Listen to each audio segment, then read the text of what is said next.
So we just got back and we're going to start this up again. So what I would suggest practicing is either on a tether connected outside or on a leash connected to you. All right, let's go. So you practice the same behaviors. Sit, stay, stay. If he gets up, the door closes. Sit, stay. Nope. Try not to guillotine your dog. Sit, stay. So this time I'm just having the door cracked a little bit, giving him a treat. Giving him another treat as the door opens up wider. He goes through, and we come back in. Now restart. Sit. Stay. This is why we want him on a leash or a tether. Good boy. That even if the door is opening and if he decides to go out, he's not getting anywhere. Good boy. And what's happening right now, imagine, $100 right there at the bottom of the steps.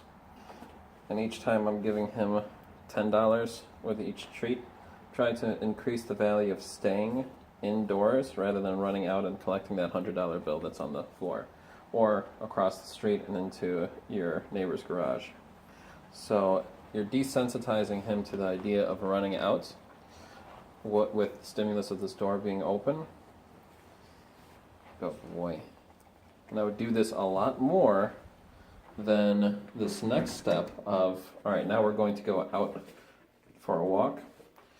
If you really, really, really want to make it a night and day difference, you just don't ever go out this door anymore with him and you only go through the garage. So he doesn't even get the idea of, hey, I leave through this door. Wait. So this time we're using the word wait, which means an implied release. But if he goes through himself, we just come back in. Thank you, handsome. We'll practice again. We do not leave until sit. Wait until we are released. So I'll even step across the threshold. Release. And over time I'll get, good boy, handsome.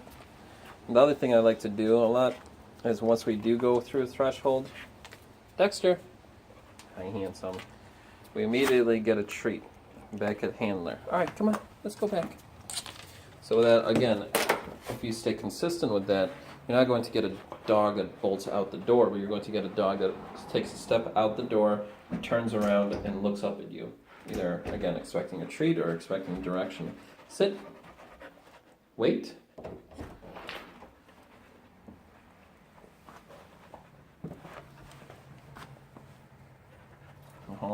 So I'm just using my body to block him going out the rest of the way.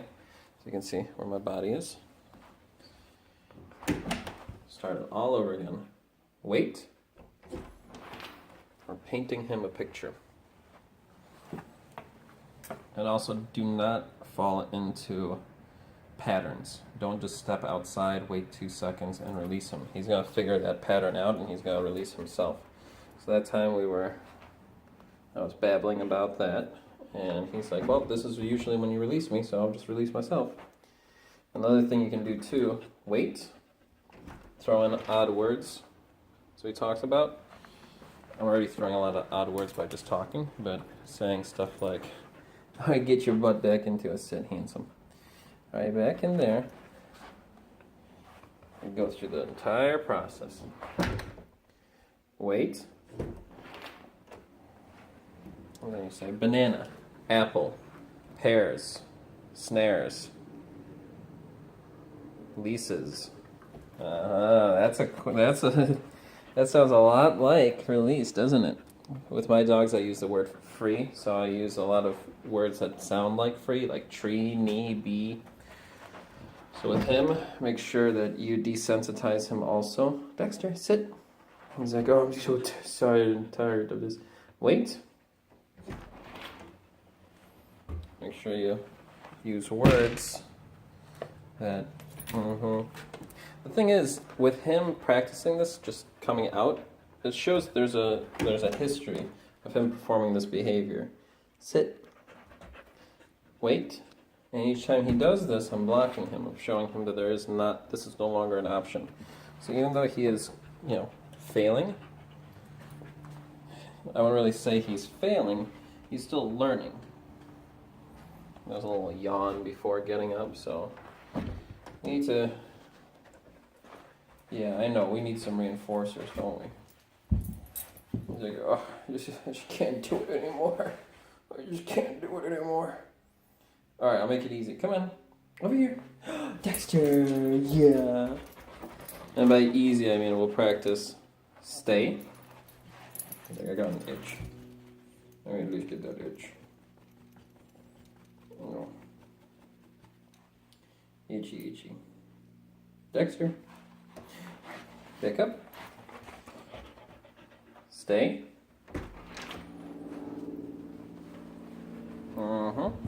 So you're just using your body as a block.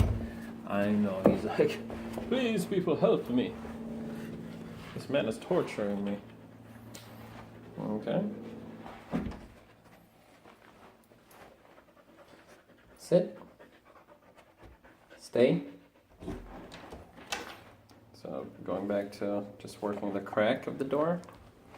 As the door opens up and you're not bolting out, you're getting treats. Good boy. Up here, I'm still getting treats, and you can see the reinforcer outside is a lot more valuable. So I'm just gonna wait until he comes back in. I can give him a little leash pressure, but it's just like, sorry, buddy, this is no longer how the world works anymore. Dex. Just a sigh, such a sigh. Sit. Stay.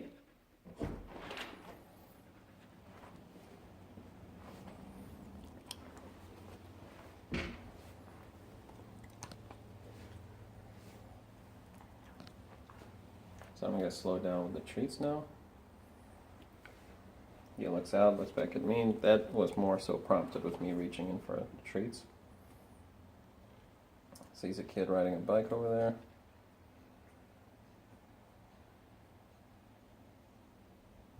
Go wait for him to look back. There we go. And close the door. Oh, good boy. Good boy. Handsome man. Handsome man. Should we go get a little drink of water and redo this again? Where'd you go? Come here. Oh, water time. Oh, water break. Let's get you some water too, shall we?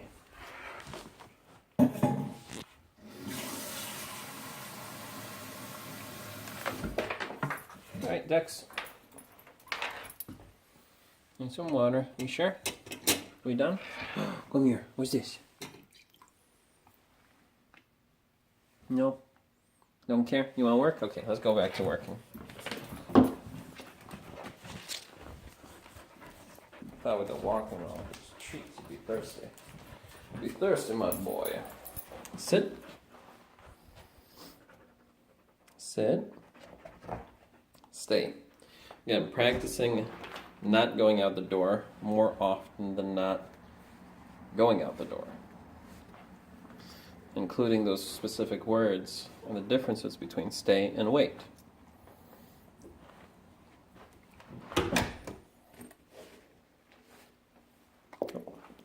Sorry, Bob. I dropped it. Here we go. All right, you can go search for that miscellaneous drop treat. Alright. Let's turn around. You're like practicing coming up to the door again. Alright, let's go to the door.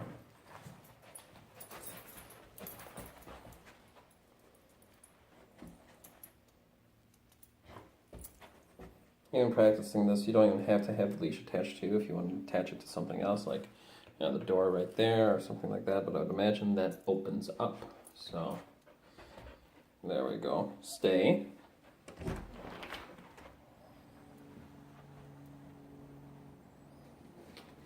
Again, try not to fall into a pattern. Make even the treat deliveries, noises, things like that different each time.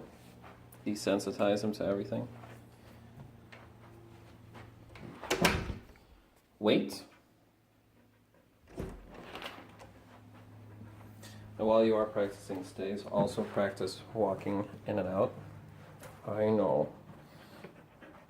He has a contextual image that he's fighting against, and that is human with leash, me on leash. Wait. Walking out that door means we're going out that door, and I should go along with him. Release. There we go. And the moment it comes out, Dexter. Yeah. Hi, Bob. Give him plenty of treats for coming back out. So we're going to prompt him the first couple of times. We're going to see if he does it himself. There we go. And then you could go out and walk with him. Good boy, Dex. All right. Let's come back inside. And the leash. And the leash. There we go. And this paw. And this paw. Even though you're going to step over it in a moment. Anyways, let's go. Thank you, handsome. There we go. Sit. Wait.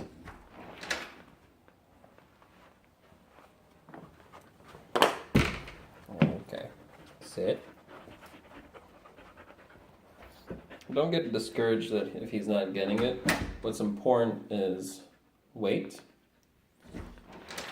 Is that he does become successful at certain points. So that's what made him go the last time. Release.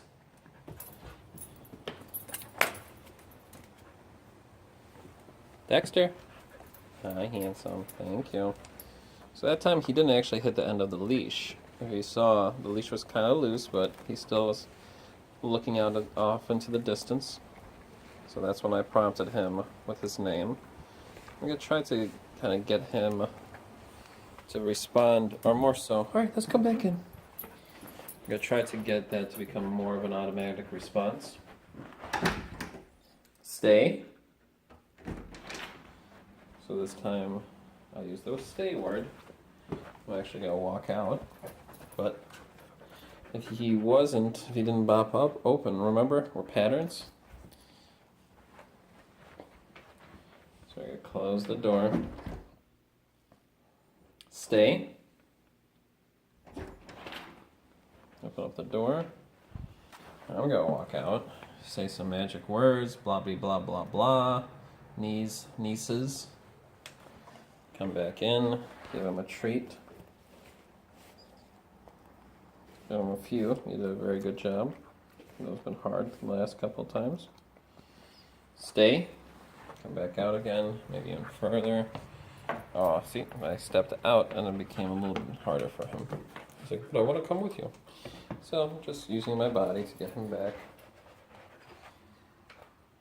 So incorporate those in your training. Incorporate walking in and out like that. Stay.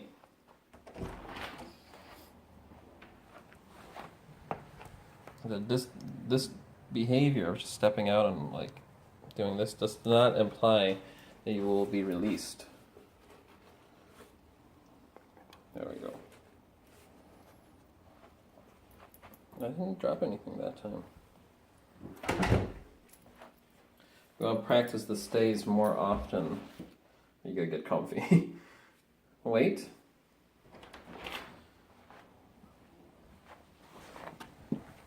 Practice the stays more often than you want to practice releasing him through the door. If you want him to completely just not even ever think about going out that door, well, you just don't walk out that door for walks anymore. You would go through the garage. Sit. Is your brain getting fried? Alright, just a couple more. Yeah, I think somebody's brain is getting fried. Wait.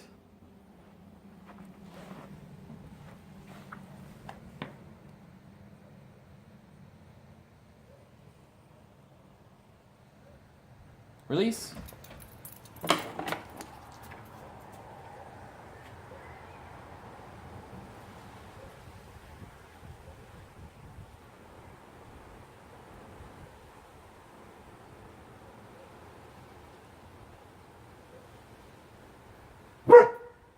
Oh, you're barking at the other dogs. Dexter. So the barking dog off in the distance kind of ruined that, but I was waiting for him to actually look back. But the thing is, what he saw is that the leash was loose. All right, come back in. The leash was loose. Yeah, come on. And he didn't go down those steps. He was waiting for me. What I was waiting for him and trying not to prompt him was I was waiting for him to look back at me, just like if I said the word Dexter. So what I would encourage you to do is practice staying. Practice a lot stays in here before you release him. Also practice when you do walk out, say his name each time. Every 5th or 10th time, see what happens if you don't say his name. See if he'll just look back at you, and if he does look back, you give him a whole bunch of treats. So let's see. Let's try that again without the barking dog. Okay. Wait. Don't sing so. Okay, let's come back up to the door. All right. Back to the door. Sit. Wait.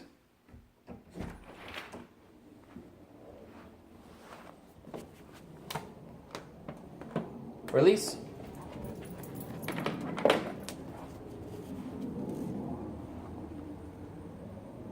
Dexter. Yeah, buddy.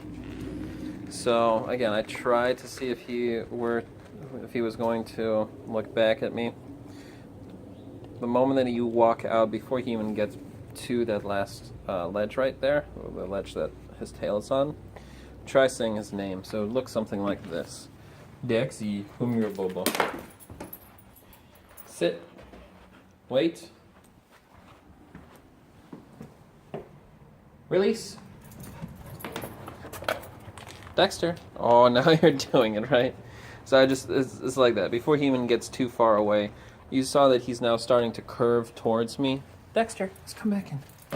He's starting to curve towards back at me rather than just being like, okay, I'll see you. I'm going on a walk by myself and maybe you'll be attached to me. Wait. Release. You can see it, even his body is now more so pointed. Oh, you gonna say hello to the skeleton? Who's that sitting on my porch? Dexter, come here.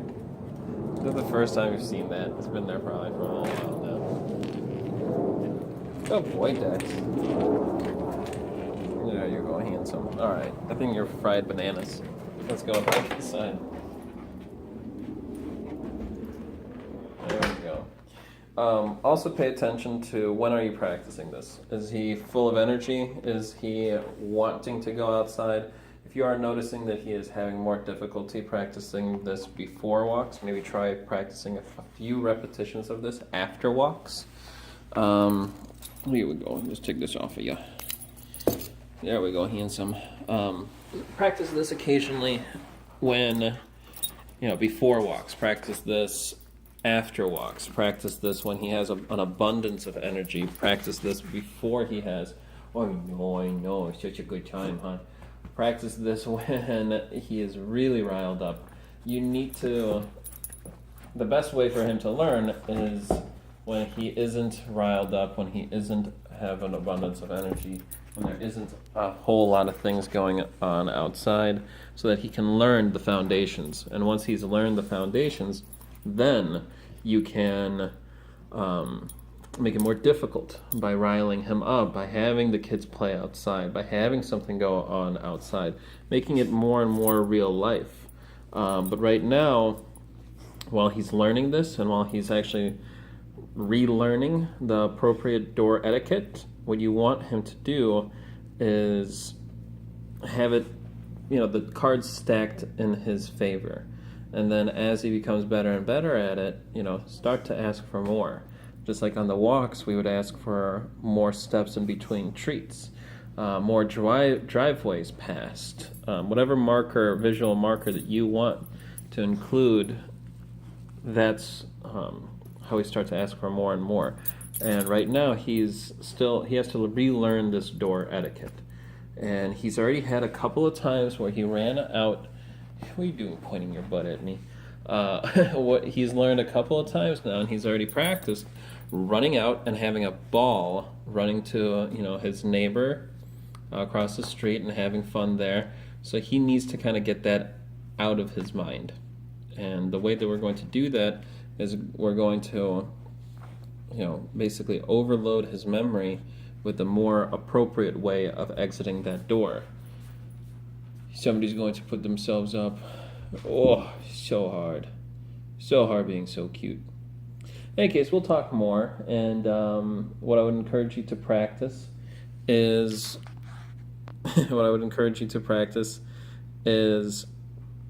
the stay more times than you release him with the weight. Practice the differences between weights and stays so he knows what is implied of him.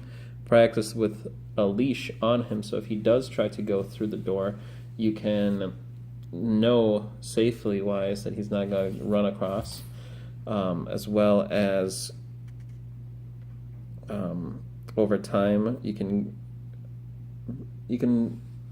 like drop the leash and have the leash not be part of the picture.